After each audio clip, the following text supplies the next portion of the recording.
Située en plein cœur de Bamako-Kourabou-Libana, en commune 3 du district de Bamako, la menuiserie métallique Keita Lik offre ses services à la population depuis des décennies.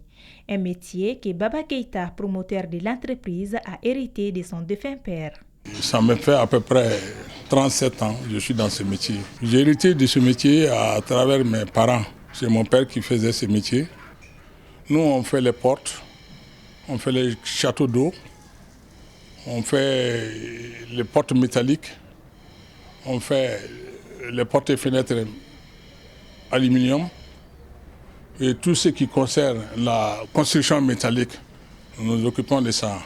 Il s'agit d'une véritable entreprise familiale, en ce sens que les sexagénaires emploient ses propres enfants, dont des diplômés, en plus de certaines personnes extérieures, tous dévoués à la tâche comme pour dire que la relève est assurée. J'ai fait des études, j'ai été au niveau licence en réseau de télécommunications. L'erreur de notre jeunesse, elle est quoi? On pense qu'on peut s'en sortir dans les bureaux. Non. Ce qui m'a poussé à me retrouver ici, directement, je me suis senti directement dans un boulot déjà.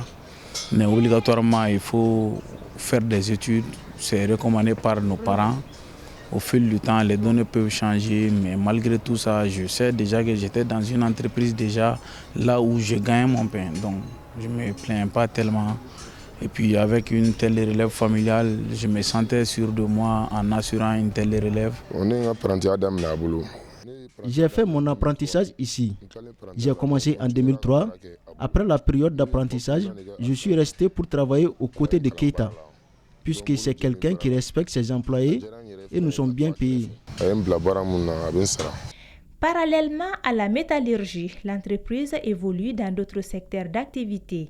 Allusion à la confection de pompes funèbres, notamment à base de bois rouge.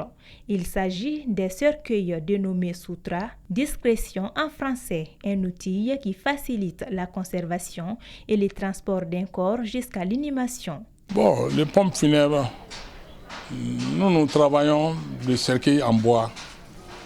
Il y a un cercueil qui est en bois rouge, muni des poignées et une fermeture d'en haut. Et souvent, si les commandes sont faites, on met un niblo vitré pour qu'on puisse voir le visage, le corps à l'intérieur. Il y a des clients qui demandent ça. S'il y a des clients qui ne demandent pas aussi, on le ferme. Et puis, pour accueillir souvent, il peut y avoir des corps, des gens qui sont décédés accidentellement. On ne pourrait pas voir le visage, donc on ne met pas l'hiblo. Mais quand la personne n'a pas été endommagée au niveau du visage, quand les parents demandent à ceux qui, quand le cercueil arrive chez eux, ils peuvent les regarder à travers l'hiblo qu'on met, l'hiblo vitré. Mais ils n'ont pas de contact avec l'extérieur aussi, parce que le cercueil, l'intérieur il est fermé hermétiquement. Donc il n'y a pas de contact ou contaminé, quelque chose comme ça. Keita Lik dispose d'une ambulance et d'un corbillard qu'elle met à la disposition des particuliers et des structures sanitaires exprimant le besoin. Cependant, l'arbre ne doit pas cacher la forêt. Aujourd'hui, la structure connaît des difficultés inhérentes à des pesanteurs sociales. Et au niveau la question des apprenants, ils sont là, on va dire, vous êtes chez nous, on ne donne pas le transport. On ne donne pas les repas du midi, vous venez vous travailler et le transport aller-retour, c'est pour vous, c'est pour votre famille qui paye ça. On voit que les parents ne payent pas aussi. Nous aussi, quand on voit qu'eux aussi sont en train d'avancer un peu dans le travail, on a pitié d'eux. Dès qu'on va dire il faut prendre 1000 francs, à la descente, tu fais le transport aller-retour pour que tu viennes tôt. Parce qu'on est à faire des petits travaux et tout. Donc les enfants, on les encourage comme ça. Sinon, dire que les parents vont donner quelque chose chez les maîtres artisans pour que vraiment ils forment leurs enfants, ils ne donnent pas l'argent. Seul le travail libère l'homme, dit-on.